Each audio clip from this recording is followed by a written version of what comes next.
लोकसभा में हम पहला टॉपिक पढ़ते हैं। पहला टॉपिक हमारा है टर्म। बहुत ध्यान से पढ़ना, बहुत बेहतरीन टॉपिक है और इसमें से भी क्वेश्चंस आते हैं। टर्म, लोकसभा का टर्म का मतलब क्या होता है? लोकसभा का टर्म का मतलब इतना सिंपली समझना, टाइम कि लोकसभा ऐसे कितने टाइम तक रहता है, मेंबर्स उसके कितने टाइम तक मेंबर्स बन के रहते हैं, उसको हम लोग यहाँ पे टर्म पे इंक्लूड करके रखेंगे। तो सबसे पहले आपको एक चीज़ समझना है कि क्या इनके नॉर्मल टर्म कितने होते हैं। अगेन मैं नॉर्मल क्यों बता रहा हूँ, इसके पीछे भी लॉजिक है। लॉजिक क्या है? नॉर्मल टर्म है, पहले जान लेते हैं, वह है 5 साल। इसका मतलब है कि लोकसभा 5 साल के बाद अपने आप डिसॉल्व हो जाता है। ठीक है, आप अगर लोकसभा में मेंबर चुन के गए हो, सो लोकसभा में मेंबर बन के गए हो, और अगर आप डिस्क्वालीफाई नहीं होते हो तो आप कितने टाइम तक लोकसभा में मेंबर बन के रह सकते हो? For 5 years.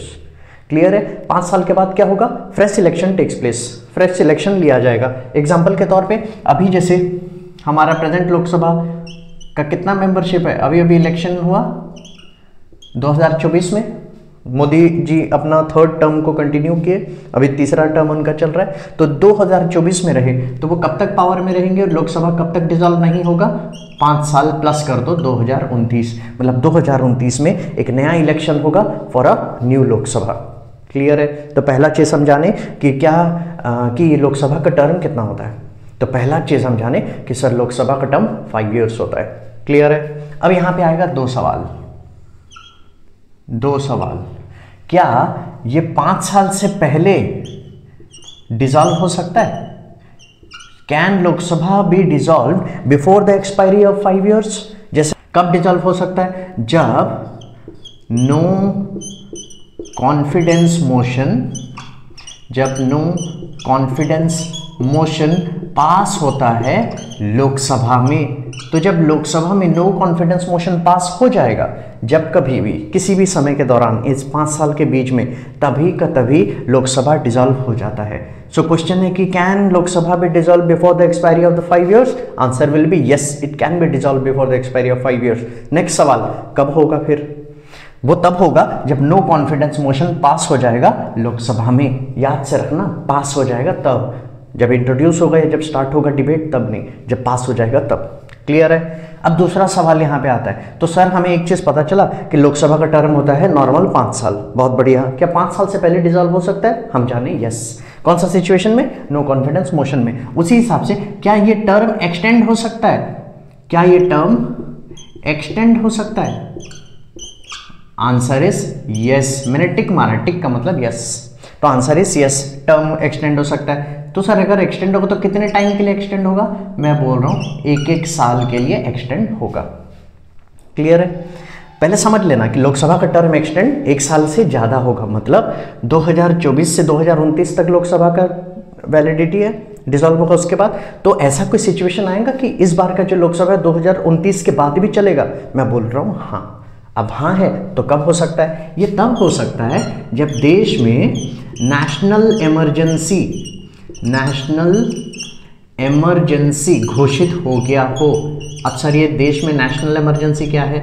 आपातकालीन स्थिति, कोई ऐसा सिचुएशन, एक ऐसा इमरजेंसी का घड़ी जहां पे देश को संकट है, उसमें हम जानेंगे और पढ़ेंगे। तो एक चीज हमें पता चला कि सर एक्सटेंड हो सकता है। यस। कब? जब देश में नेशनल इमरजेंसी डिक्लेयर हो। कितने साल के लिए एक्सटेंड हो सकता है? 1 साल के लिए, मतलब एक साल करके होता है, सिर्फ 1 साल नहीं होता है। हम इस पे डिटेल में जाएंगे। और वो कब होता है? जब देश में नेशनल इमरजेंसी घोषित हो जाए। बहुत बढ़िया। अब नेशनल इमरजेंसी घोषित करने के लिए उसके 3 सिचुएशन है। 3 सिचुएशन ध्यान से समझना। कब? सबसे पहले है जब कभी भी नेशनल इमरजेंसी डिक्लेयर करना है तो उसके सिर्फ 3 ही क्राइटेरिया है। ओके, सबसे पहला सिचुएशन होगा वॉर, अगर देश में जंग छिड़ गया हो, अगर इंडिया वॉर में एंटर कर गया तो उस समय देश में लागू हो जाएगा नेशनल इमरजेंसी और लोकसभा का टर्म 1 साल के लिए बढ़ जाएगा। ऐसा हुआ था? ऐसा बिल्कुल हुआ है। कब? जब कभी भी हम वॉर किए हैं। 1962 चाइना के रिलेटेड वॉर हुआ था, चाइना के अगेंस्ट में, जहां हम बहुत बुरी तरीके से हारे थे, बट इमरजेंसी डिक्लेयर हुआ था। सेकेंड में 1971, ऐसे बहुत सारे वॉर हैं। 1948 में हुआ, 1962, 1965, 1971। तो जब कभी भी ऐसा वॉर टाइप सिचुएशन होगा, लोकसभा का टर्म 1 साल बढ़ेगा और नेशनल इमरजेंसी घोषित करने के बाद। दूसरा सिचुएशन क्या है जहां नेशनल इमरजेंसी घोषित किया जाता है? वो है एक्सटर्नल अग्रेशन।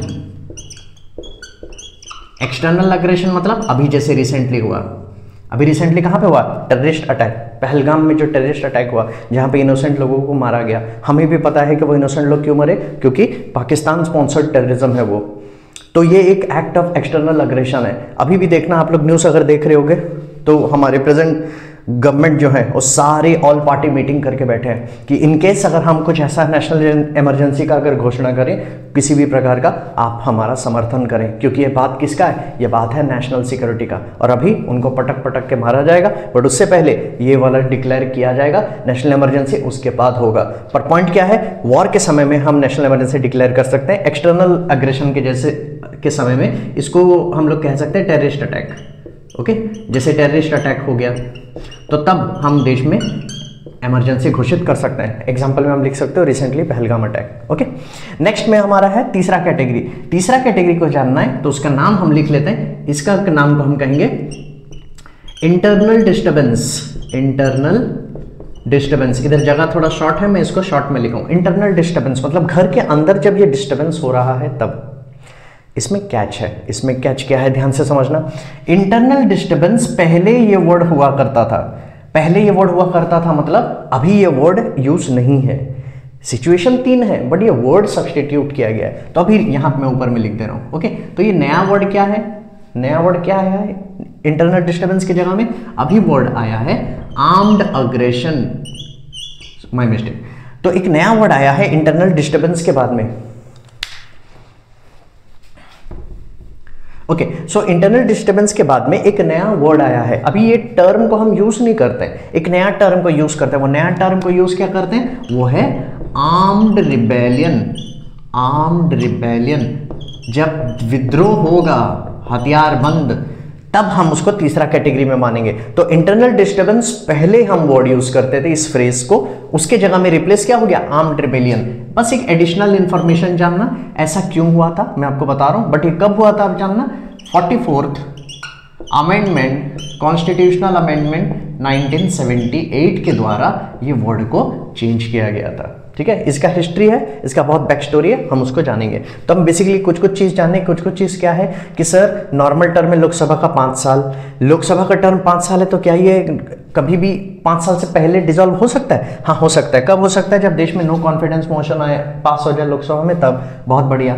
और दूसरा चीज़ क्या है, क्या ये एक्सटेंड हो सकता है 5 साल से ज़्यादा? मैं बोला हाँ। कितने कितने साल के लिए? 1-1 साल के लिए। कब ऐसा हो सकता है? जब देश में नेशनल इमरजेंसी घोषित कर दिया हो। नेशनल इमरजेंसी 3 ही सिचुएशन में घोषित किया जाता है, war, external aggression, internal disturbance, जिसको अभी रिप्लेस कर दिया गया है वो है आर्म्ड रिबेलियन। कब रिप्लेस हुआ? इस तरीके से। और ये चीज़ क्यों हुआ था? ये चीज़ हुआ था जब, ध्यान से समझना, हमारी एक ex prime minister Indira Gandhi, आपने तो नाम सुना होगा, उनका एक नया मूवी भी आया है इमरजेंसी, देख लेना। वो इमरजेंसी जो आया था वो इंटरनल इमरजेंसी के ऊपर रिलेटेड है। ठीक है, कैसा है देखो, जैसे 1971 में देश में नया इलेक्शन होता है। ठीक है, नया इलेक्शन होने के बाद इंदिरा गांधी को प्राइम मिनिस्टर चूज किया जाता है, और फिर उसके बाद वॉर वगैरह दिसंबर में होता है, वो तो हम हिस्ट्री में जान चुके हैं और हमें पता है। सो जब कभी भी, मतलब जब टाइम में इंदिरा गांधी ने 1971 इलेक्शन में जीता और प्राइम मिनिस्टर बने, उसके बाद में नॉर्मल अगर हम इस चीज़ के बेसिस में जाएं तो सर 1971 में अगर इलेक्शन हुआ तो 1971 में इलेक्शन होने के बाद में वो ये सरकार कितना टाइम के लिए रहना चाहिए? 5 साल। करेक्ट, तो ये लोग भी 5 साल के लिए रहना चाहिए। तो 1971 से 5 साल कितना हो गया? 1976। बट इसमें कैच आया, इसमें थोड़ा सा कहानी में ट्विस्ट आ गया। कहानी में ट्विस्ट क्या आया? इंदिरा गांधी ने 1975 में नेशनल इमरजेंसी घोषित कर दिया। तो सर अभी तो आपने बताया था कि सर नेशनल इमरजेंसी 3 कैटेगरी में घोषित करते हैं, इन्होंने किस कैटेगरी में घोषित किया था? नेशनल इमरजेंसी को घोषित किया था इस कैटेगरी में, इस फ्रेज में, इंटरनल डिस्टर्बेंस। उन्होंने कहा कि हम, मेरे खिलाफ देश में षड्यंत्र हो रहा है, देश को खतरा है, मेरे खिलाफ कुछ कुछ साजिश चल रहा है, और उन्होंने देश में नेशनल इमरजेंसी घोषित कर दिया। ये हिस्ट्री का एक बहुत ही डिबेटेबल टॉपिक है। इस चीज़ को आज भी इंडियन हिस्ट्री का एक डार्क फेज माना जाता है और उसको क्रिटिसाइज किया जाता है। But point being is that, क्या है, लोकसभा के टर्म में जब ये चीज़ डिक्लेयर हो गया 1975 में, तो यहाँ पे फिर 1 साल के लिए एक्सटेंड हो गया, और ऐसे करते करते 2 साल तक मतलब 1975 से 1977 तक 2 साल तक इमरजेंसी चला, और 2 साल में जब इमरजेंसी चला और ये बहुत क्रिटिसाइज किया गया, उसके बाद में एक फ्रेश इलेक्शन होता है, और फ्रेश इलेक्शन होने के बाद में एक नया सरकार बना। और नया सरकार किनका बना? That is Janata Dal. तो जनता दल का नया इलेक्शन में जीत हुआ, और जब जीत गए यही पार्टी ने वो सारे बदलाव जो इंदिरा गांधी की सरकार ने किए थे उसको चेंज किया गया। 42nd अमेंडमेंट इंदिरा गांधी ने किया था, बदलाव किया कॉन्स्टिट्यूशन में बहुत सारा, और 44th अमेंडमेंट ने उस सारे बदलाव को ठीक किया गया। तो इन्होंने जिस आधार पे इंटरनल डिस्टर्बेंस कह के नेशनल इमरजेंसी घोषित किया, इसको चेंज किया गया। इसके जगह में हम आर्म्ड रिबेलियन कहने लगे, और उसके बाद में क्या हुआ, ये जो नेशनल इमरजेंसी डिक्लेयर करने का जो प्रोसेस है उसको काफ़ी ज़्यादा चेंज किया गया। तो टर्म में आप 3 पार्ट पढ़े, हम टर्म में 3 पार्ट क्या पढ़े? Normal term of Lok Sabha 5 years. क्या normal term of Lok Sabha 5 years से ज़्यादा एक्सटेंड हो सकता है? हाँ। कब हो सकता है? जब देश में नेशनल इमरजेंसी डिक्लेयर हो। जब देश में नेशनल इमरजेंसी डिक्लेयर कब कब हो सकता है? 3 सिचुएशन में, वॉर, सेकंड सिचुएशन है एक्सटर्नल अग्रेशन, और तीसरा पॉइंट है इंटरनल डिस्टर्बेंस। इंटरनल डिस्टर्बेंस को जो चेंज होके हो गया आर्म्ड रिबेलियन। क्लियर है? क्या लोकसभा का टर्म 5 साल पहले एक्सपायर हो सकता है? बिल्कुल हाँ। कब हो सकता है? जब देश में नो कॉन्फिडेंस मोशन लोकसभा में पास कर दिया गया हो। क्लियर है?